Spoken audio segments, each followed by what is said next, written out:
In this video, I'm going to be showing you how you can massively speed up the process of creating Blender asset libraries by using AssetLibraryTools, which is a Blender add-on that I've developed. You can get AssetLibraryTools on Gumroad and GitHub. It's completely free, and you can also see this post on blenderartists.org for more information and a log of all of the updates.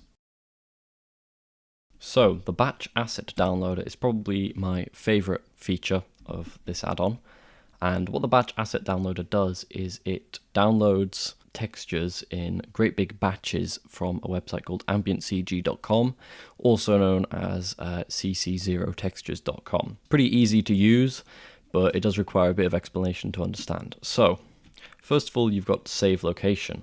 And save location is, of course, where all these textures are going to be saved to. So then we've got some filters, and the keyword filter is very understandable. If you type in, let's go with tiles, you're going to get textures of tiles.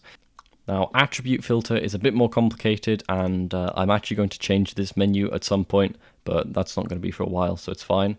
If you look at this, you'll probably notice that this allows you to choose the texture and file type of materials. Now, these aren't all the attribute filters that exist on the website's API, but these are the only ones that I've selected and put them in the menu right now. This will probably change, but for now, this is fine. So I want to download my tiles with a texture of 1K, so 1024 by 1024, and I want them in the JPEG file format because I want them to be quick to download. So I'm going to select 1K JPEG. If I wanted them to be high quality, I could select 4K PNG, and it downloads the same textures, just better.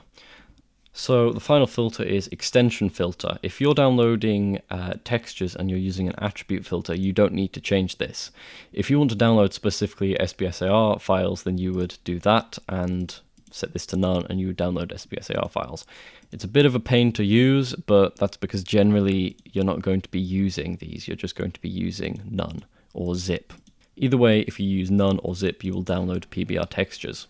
Then we've got some checkboxes here. You can basically leave these at default values unless you specifically want your files to be downloaded as zips and left alone. If you wanted that, you do this. And if you want to download duplicate files, then you can do that. But leaving all three of those checked is probably best. The last option here is terminal. Now, if you're on Windows, just leave this as a command prompt and it's fine. If you're on Linux, you'd set it to be gnome terminal. I don't think that works on all distros, but I kind of can't be bothered installing a bunch of distros and setting up the right terminals. That's just too much effort for like the 3 people that would actually need that feature. So once you've set up all of your filters and your save location, you can click run script, and you can get some information here, and it's going to download asset data from ambientcg.com/API/whatever. It's going to download some data. So what it's downloaded is it's downloaded a CSV file that contains information about every asset on ambientcg.com. So it's found 10,000 assets, which is pretty good, and it's found 117 assets that match the filters, and it's giving us the combined size of those. So we're going to display asset names. To display asset names, you just input Y and press enter. So you can see we've got a bunch of tile textures, and then we're asked, would we like to download them? And we're going to go Y, yes. You can also put in yes, but best just put Y and press enter, and it's going to download them. And look at how quick that is. It's just downloading them super fast, way faster than you could do if you were manually having to go onto each web page to get these. So I'm just going to close this here. If you just close the terminal that opens, then it stops, and we're going to take a look, and we've got a bunch of textures here. How cool is that?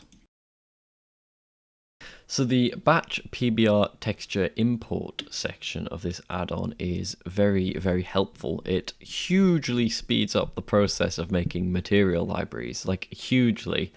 It took me a long time to make. It was annoying to make, but definitely worth it. So using this is very simple. You just select a directory to import textures from, and you want your textures to be laid out like this, where you have a folder with a name and then your texture files in that. If it's not laid out like that, you're going to run into some problems. So once you've selected an import directory, you can just click import PBR textures and it'll just go. There are also, though, a bunch of import options. Generally, you can leave these alone unless you want to use real displacement on all your materials as soon as you import them. Aside from that, you can basically leave these, or if you want to specifically exclude maps. So the import settings here, you can generally not worry about those.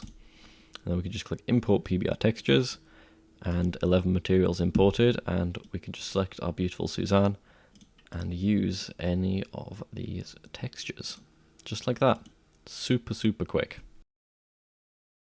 So the batch import 3D models section of Asset Library Tools is also pretty useful if you've got a bunch of 3D files hidden away in a bunch of different files. What you can do is you can just select a directory and click import models, and it will import every single model inside a folder, and then also every single model inside every subfolder, and just do that recursively.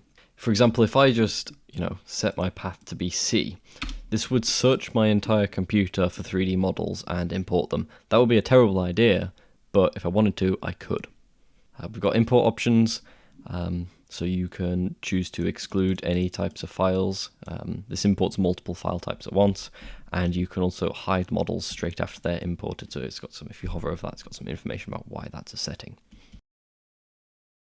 So in the Asset Browser Operations panel, you will find batch mark/unmark assets, and this, very simple, will mark certain types of objects, or whatever you want to call them, as assets. So we just imported some materials, so we can select materials, mark assets, and click go, and they're all instantly marked as assets, which is very handy. It's very cool. Nice and quick, and then we can also unmark them. Also very easy to do, and we can also mark meshes as assets, for example, and then we could go to geometry and we've got an additional Suzanne. So yeah, that's a neat little feature, and it saves a few clicks. So in the utilities panel, you'll find a function which you can use to delete everything of a certain type, and you'll also find something that you can use to enable real displacement on all materials. So I'll show you that one first. It's very easy to use. You just click it, and then if you just update a texture, displacement is enabled. Obviously the values for the displacement node are wrong, so it's a bit too displaced there. Yeah. Now that we've ruined all our materials by using real displacement on all of them, we might want to delete them all, so we can just click delete all materials. So select materials and just click go, and they're all gone.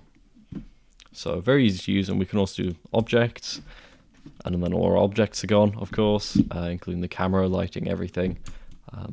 Just undo. Oh yes, this is an issue with this, okay? Sometimes it does not undo properly, so be careful when using it. You can't necessarily always undo it. Yeah, I'm going to try and fix that at some point. I don't know if it's really fixable. I probably need to change the way that I'm deleting everything to make it more undo friendly. So the next panel is batch import SBSAR files. This requires that you have the Adobe Substance 3D add-on for Blender. This is a bit buggy, not gonna lie. I'm not gonna showcase it here because it's not great. You can feel free to mess around with this. I may at some point remove it because it's not that useful, because you kind of have this functionality within the Adobe Substance 3D add-on itself. It's just that you can't do that in subdirectories, whereas this you can import from subdirectories.